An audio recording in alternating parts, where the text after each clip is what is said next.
अस्सलाम वालेकुम। जोड़ मुफर्रत एदाद।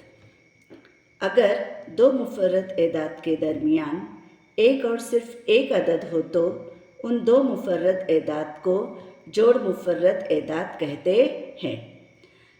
1 से लेके 100 तक जोड़ मुफर्रत एदाद की 8 जोड़ियाँ हैं।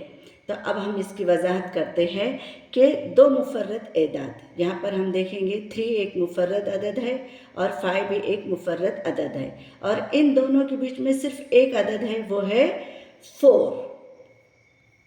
तो 3 और 5 को कहेंगे हम जोड़ मुफर्रत अदद की जोड़ी। उसी तरह से यहाँ पर 5 और 7, इनके बीच में एक अदद कौन सा है, वो है 6। तो 5 और 7 ये भी क्या हो गए, जोड़ मुफर्रत अदद। तो इस तरह से 11 और 13, 17 और 19, 21, 29, 31, 41, 43, 59, 61, 71 एंड 73।